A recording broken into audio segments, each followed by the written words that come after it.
당신 정말 미안해. 나 때문에 당신 인생이 괜찮아 여보, 우리 함께 이겨내자. 서론 맨 아래 상자 안에 당연히 알아야 할 당신, 정말 미안해.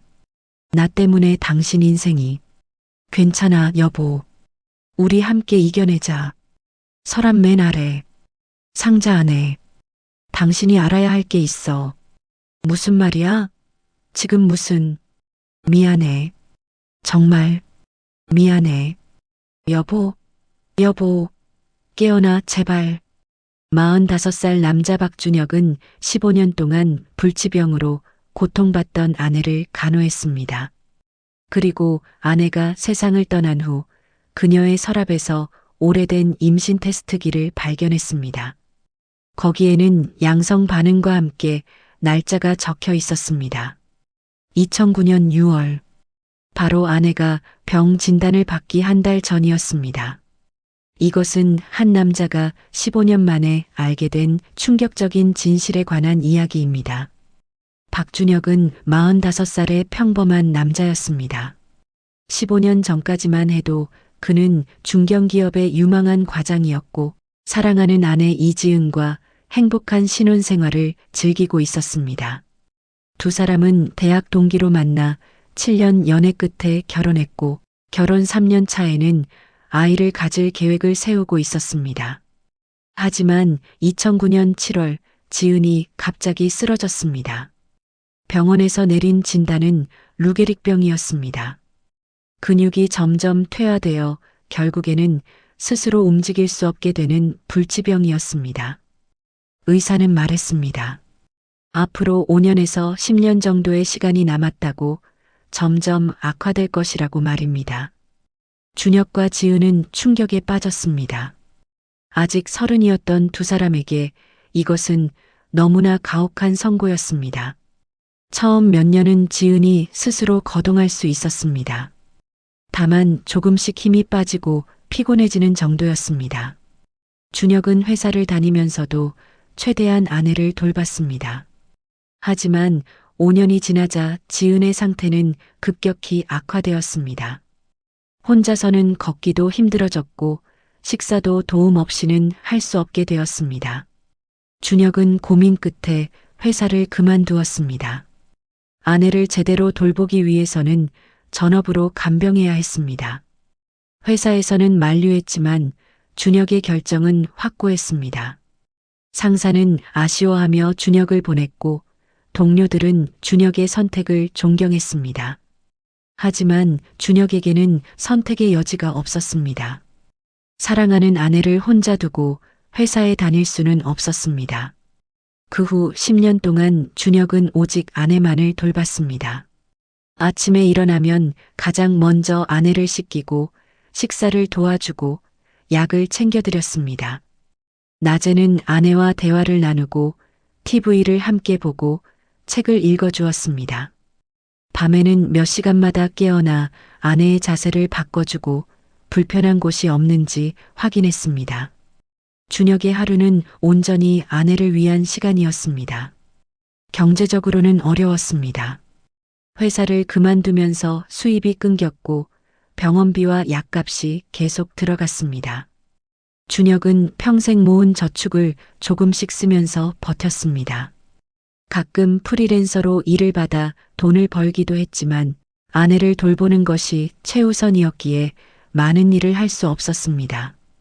친구들은 요양원에 보내는 것이 어떻겠냐고 권유했지만 준혁은 고개를 저었습니다. 아내를 다른 사람 손에 맡길 수는 없었습니다. 지은은 준혁에게 항상 미안해했습니다. 자신 때문에 남편의 인생이 망가졌다고, 회사도 그만두고 젊음을 희생하고 있다고 생각했습니다. 가끔 지은은 울면서 말했습니다. 자신을 두고 떠나라고, 새로운 인생을 살라고 말입니다. 하지만 준혁은 절대 그럴 수 없다고 했습니다. 결혼할 때 맹세했던 것처럼 건강할 때나 아플 때나 함께 하겠다고 약속했습니다. 2024년 11월 지은의 상태가 급격히 악화되었습니다. 이제는 말하는 것조차 힘들어졌고 숨쉬기도 어려워 보였습니다. 의사는 준혁에게 말했습니다. 이제 얼마 남지 않았다고 마음의 준비를 하라고 말입니다. 준혁은 각오했지만 막상 그 순간이 다가오니 견딜 수 없었습니다. 11월 15일 밤 지은은 마지막 힘을 짜내며 준혁에게 말했습니다. 당신 정말 미안해. 나 때문에 당신 인생이. 준혁은 아내의 손을 꽉 잡으며 대답했습니다. 괜찮아, 여보. 우리 함께 이겨냈잖아. 당신은 정말 잘 싸웠어. 지은은 힘겹게 고개를 저었습니다. 그리고 떨리는 목소리로 말했습니다. 서랍 맨 아래, 상자 안에 당신이 알아야 할 게 있어. 준혁은 당황했습니다. 무슨 말이야? 지금 무슨? 지은은 눈물을 흘리며 말했습니다. 미안해. 정말 미안해. 그것이 지은이 한 마지막 말이었습니다. 그녀는 천천히 눈을 감았고 더 이상 깨어나지 않았습니다. 준혁은 아내를 불렀습니다. 여보, 여보, 깨어나 제발. 하지만 지은은 대답하지 않았습니다. 15년간의 투병 끝에 그녀는 평화롭게 세상을 떠났습니다. 장례식은 조촐하게 치러졌습니다. 가까운 친척과 친구들만 참석했습니다. 사람들은 준혁을 위로했습니다. 15년 동안 헌신적으로 아내를 돌본 그를 존경한다고 말했습니다. 하지만 준혁은 아무것도 느낄 수 없었습니다. 마치 영혼이 빠져나간 것처럼 멍하게 장례식을 치렀습니다. 장례를 마치고 집으로 돌아왔을 때 준혁은 처음으로 혼자가 되었습니다. 15년 동안 항상 아내가 있던 집이 텅 비어 있었습니다. 침대는 비어 있었고 거실은 고요했습니다. 준혁은 주저앉아 울었습니다. 15년 동안 참았던 눈물이 한꺼번에 쏟아졌습니다. 며칠 후 준혁은 아내의 물건을 정리하기 시작했습니다. 옷장을 정리하고 책상을 정리하고 서랍을 열었습니다. 그리고 아내가 마지막으로 말했던 것이 떠올랐습니다. 서랍 맨 아래, 상자 안에 당신이 알아야 할 게 있어. 준혁은 서랍 맨 아래를 열었습니다. 거기에는 작은 나무 상자가 있었습니다. 준혁은 떨리는 손으로 상자를 꺼내 열었습니다. 그 안에는 몇 가지 물건이 들어 있었습니다. 오래된 편지 봉투, 작은 사진 몇 장, 그리고 임신 테스트기 하나가 있었습니다.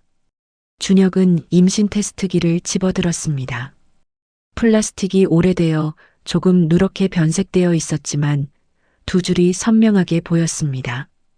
양성이었습니다. 그리고 테스트기 옆에는 작은 메모지가 붙어 있었습니다. 지은의 필체로 2009년 6월 15일이라고 적혀 있었습니다. 준혁의 머리가 복잡해졌습니다.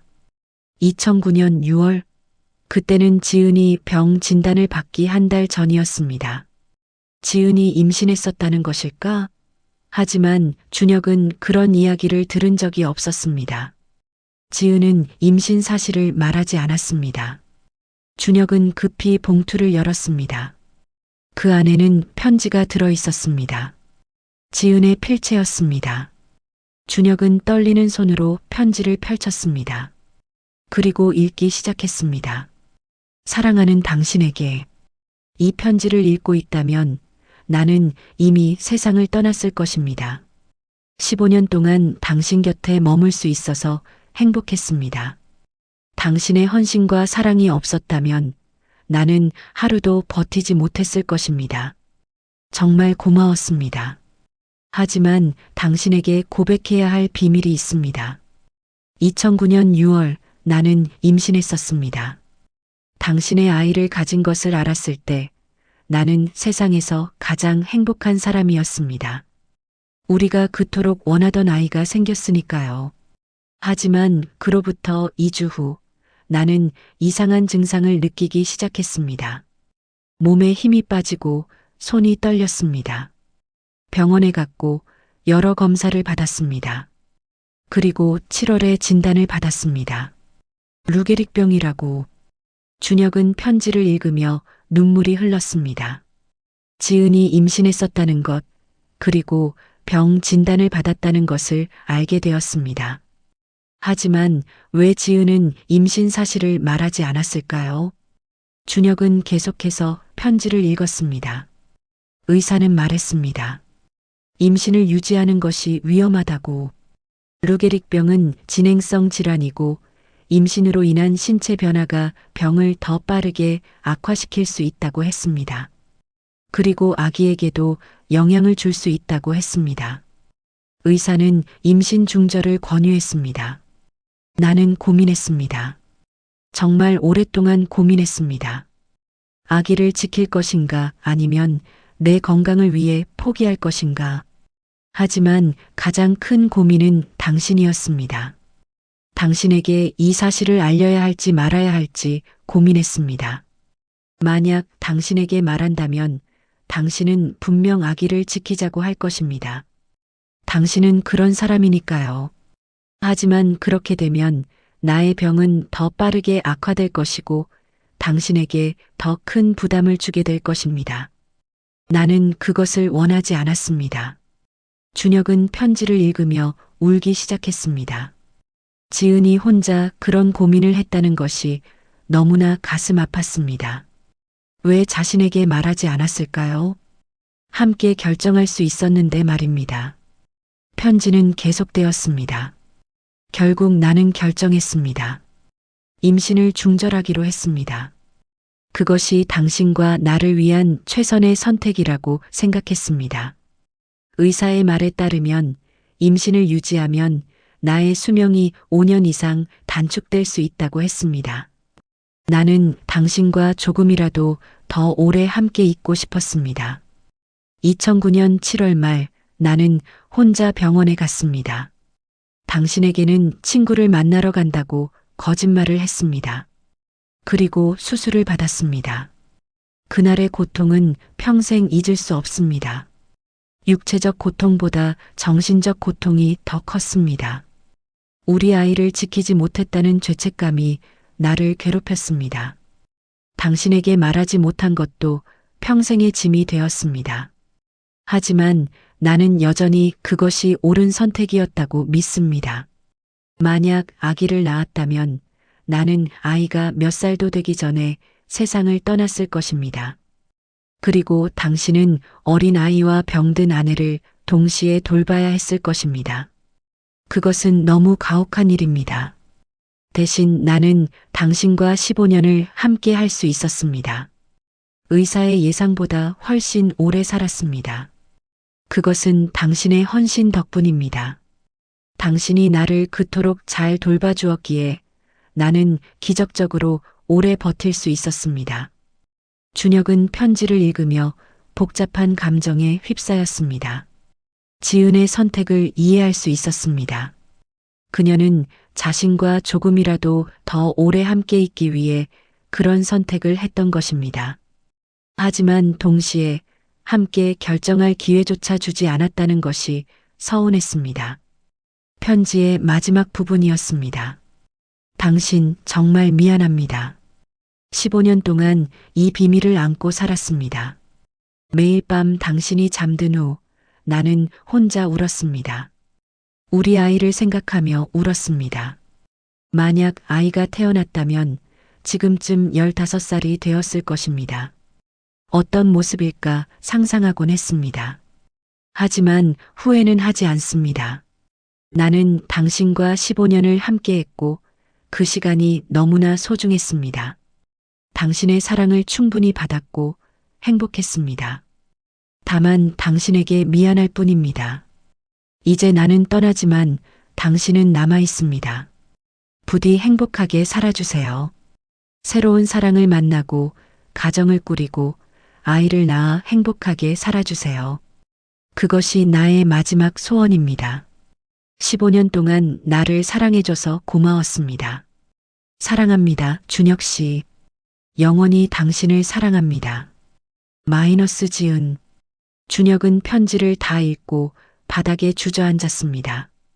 눈물이 멈추지 않았습니다. 아내가 15년 동안 혼자 안고 살았던 비밀이 너무나 무거웠습니다. 그리고 자신이 그것을 전혀 몰랐다는 것이 미안했습니다. 준혁은 한참을 울다가 상자를 다시 들여다봤습니다.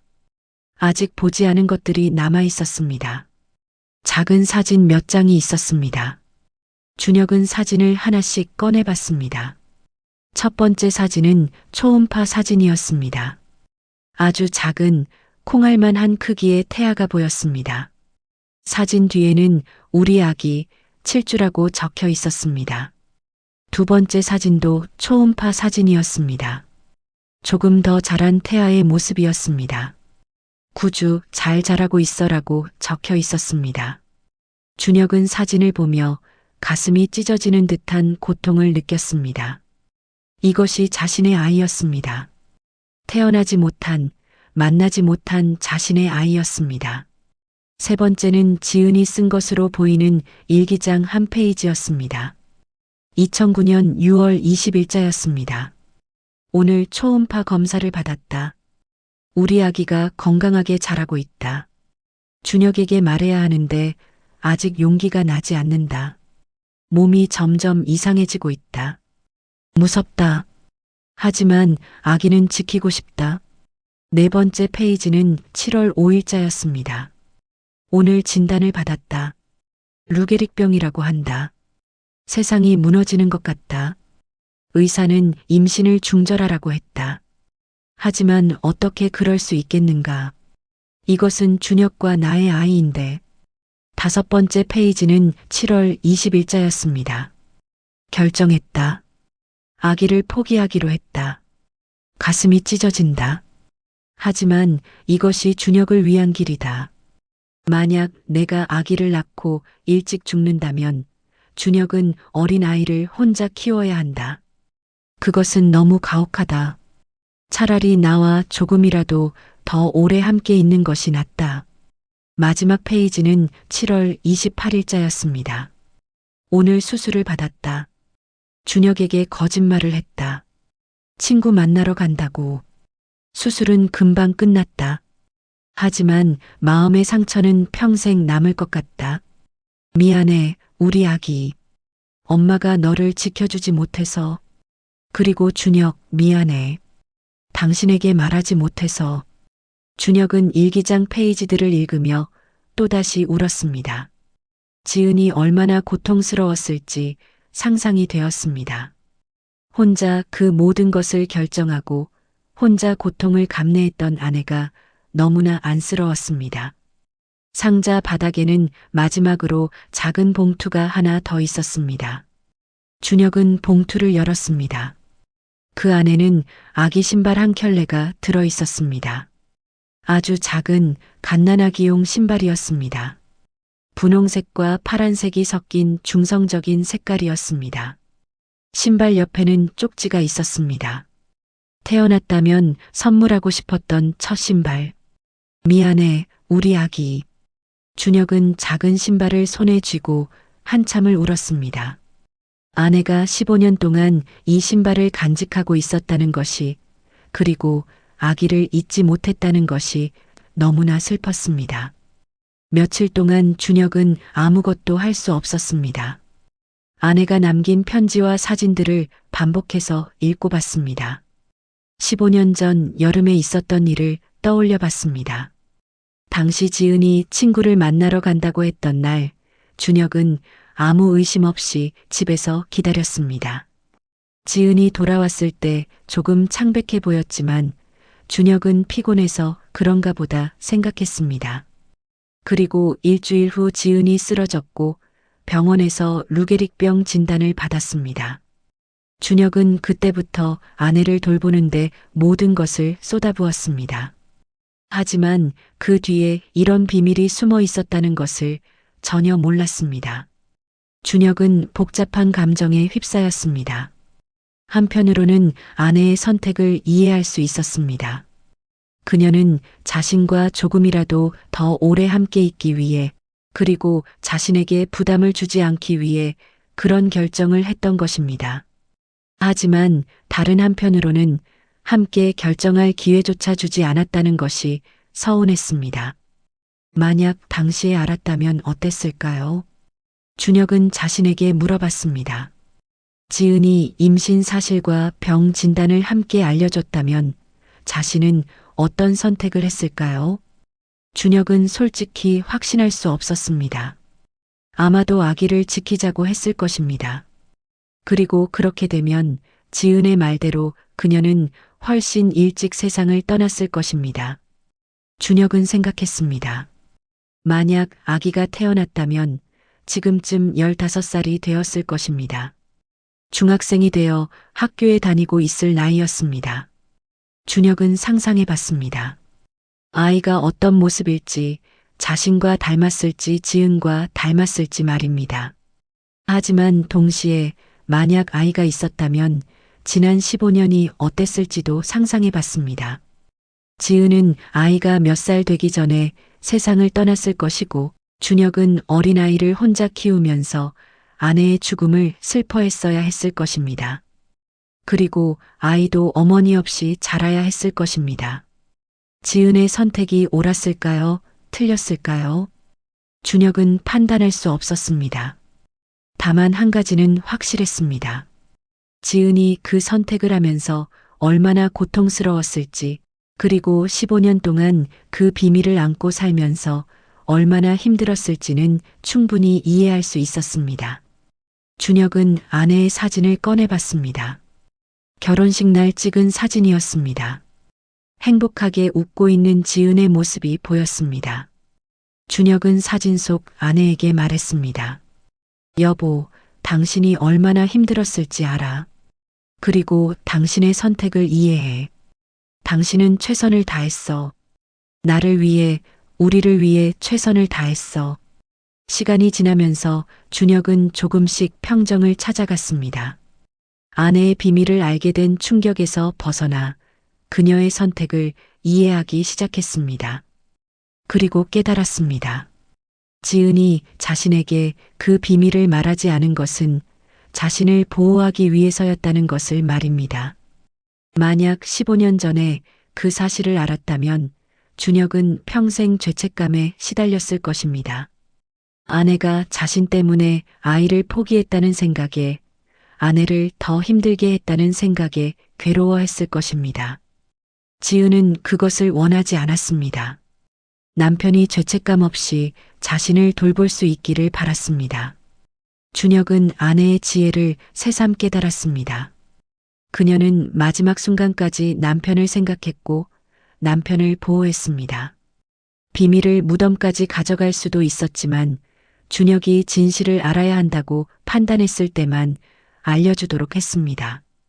그것이 준혁이 앞으로 살아가는데 도움이 될 것이라 믿었기 때문입니다. 준혁은 아내에게 감사했습니다. 15년 동안 함께 해줘서, 그리고 자신을 위해 그토록 어려운 선택을 해줘서 고마웠습니다. 만약 아기를 낳았다면 지은은 훨씬 일찍 세상을 떠났을 것이고 준혁은 그녀와 함께 보낸 15년의 시간을 갖지 못했을 것입니다. 준혁은 결심했습니다. 아내의 마지막 소원대로 살기로 했습니다. 더 이상 슬픔에 갇혀 있지 않고 앞으로 나아가기로 했습니다. 그것이 아내가 원하는 일이고 그것이 아내의 희생에 보답하는 길이라고 생각했습니다. 6개월이 지났습니다. 준혁은 천천히 일상으로 돌아갔습니다. 15년 만에 처음으로 자유로운 시간을 가졌습니다. 처음에는 무엇을 해야 할지 몰랐습니다. 15년 동안 오직 아내만을 돌봤기에 자신만의 시간을 어떻게 보내야 할지 잊어버렸습니다. 하지만 조금씩 적응해 갔습니다. 오랜만에 책을 읽고 영화를 보고 산책을 다녔습니다. 그리고 다시 일을 시작했습니다.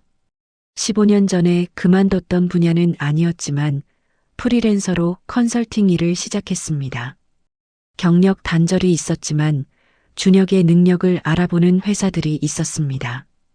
일을 하면서 준혁은 삶의 의미를 다시 찾아갔습니다. 15년 동안 아내를 돌보는 것이 전부였던 삶에서 이제는 자신만의 목표를 가지고 살아가기 시작했습니다. 물론 아내에 대한 그리움은 여전했습니다. 가끔 밤에 혼자 있을 때면 지은이 보고 싶어 눈물이 났습니다. 하지만 그 슬픔도 조금씩 견딜만해졌습니다. 1년이 지났을 때 준혁은 봉사활동을 시작했습니다. 루게릭병 환자들을 돕는 단체에서 자원봉사를 했습니다. 15년 동안 아내를 돌보며 쌓은 경험과 지식을 다른 환자와 가족들에게 나눠주었습니다. 준혁의 조언은 많은 사람들에게 도움이 되었습니다. 같은 어려움을 겪고 있는 사람들에게 희망을 주었습니다. 봉사활동을 하면서 준혁은 많은 사람들을 만났습니다. 그 중에는 남편을 간병하고 있는 여성도 있었습니다. 그녀의 이름은 수연이었고 3년 전부터 루게릭병에 걸린 남편을 돌보고 있었습니다. 수연은 준혁의 이야기를 듣고 큰 위로를 받았습니다. 15년 동안 헌신한 준혁의 이야기가 그녀에게 용기를 주었습니다. 준혁과 수연은 자주 이야기를 나눴습니다. 서로의 어려움을 나누고 위로하고 조언을 주고받았습니다. 시간이 지나며 두 사람은 가까워졌습니다. 단순한 동료 이상의 감정이 생기기 시작했습니다. 2년이 지났습니다. 수연의 남편이 세상을 떠났습니다. 준혁은 수연을 위로했고 장례식에도 참석했습니다. 그리고 그 후 몇 개월 동안 두 사람은 서로를 더 깊이 이해하게 되었습니다. 같은 아픔을 겪은 사람끼리 서로의 마음을 알 수 있었습니다. 어느 날 준혁은 수연에게 조심스럽게 고백했습니다. 자신이 그녀에게 호감이 있다고, 하지만 서두르고 싶지는 않다고 말했습니다. 수연도 솔직하게 대답했습니다. 자신도 준혁에게 마음이 있지만 아직 남편을 잃은 슬픔이 남아있다고 했습니다. 두 사람은 천천히 관계를 발전시켜 나갔습니다. 급하지 않게 서로를 존중하며 조금씩 가까워졌습니다. 그리고 1년 후 두 사람은 연인이 되었습니다. 준혁은 가끔 죄책감을 느꼈습니다. 지은을 배신하는 것 같은 기분이 들었습니다. 하지만 지은의 마지막 편지를 떠올렸습니다. 새로운 사랑을 만나고 가정을 꾸리고 아이를 낳아 행복하게 살아주세요. 그것이 나의 마지막 소원입니다. 준혁은 깨달았습니다. 지은은 자신이 행복하기를 진심으로 바랐다는 것을 말입니다. 그녀는 준혁이 자신 때문에 평생 혼자 살기를 원하지 않았습니다. 오히려 새로운 사랑을 만나 행복하게 살기를 바랐습니다. 3년이 지난 후 준혁과 수연은 결혼했습니다. 소박한 결혼식이었지만 두 사람은 행복했습니다. 결혼식 날 준혁은 지은의 사진을 가슴에 품고 갔습니다. 그리고 속으로 말했습니다. 여보, 고마워. 당신의 축복 덕분에 나는 다시 행복을 찾았어. 당신을 평생 잊지 않을게. 그리고 행복하게 살게. 당신이 원한 대로. 5년 후 준혁과 수연은 아이를 낳았습니다. 딸이었습니다. 준혁은 딸의 이름을 지원이라고 지었습니다. 지은의 지자를 따서 지었습니다. 지은을 기억하고 그녀의 사랑을 이어가겠다는 의미였습니다. 준혁은 딸을 안으며 생각했습니다. 만약 15년 전에 태어났던 아이가 살아있었다면 지금쯤 20살이 되었을 것입니다. 어떤 모습이었을까 상상해 봤습니다. 하지만 그 아이는 태어나지 못했습니다. 대신 준혁은 지은과 15년을 함께 할 수 있었고 지금은 새로운 가족과 함께 행복하게 살고 있습니다. 준혁은 매년 7월 28일 지은이 수술을 받았던 날을 기억합니다. 그날은 준혁에게 특별한 날입니다. 태어나지 못한 아이를 추모하고 지은의 희생을 기억하는 날입니다. 준혁은 그날이 되면 작은 케이크를 사서 조용히 지은의 사진 앞에 놓습니다. 그리고 말합니다. 여보, 그리고 우리 아기 미안해. 그리고 고마워. 준혁의 딸 지원이는 건강하게 자라고 있습니다. 준혁은 딸에게 가끔 이야기해 줍니다. 내가 태어나기 전에 아빠에게는 다른 아내가 있었다고, 그 아내가 얼마나 훌륭한 사람이었는지 말해줍니다.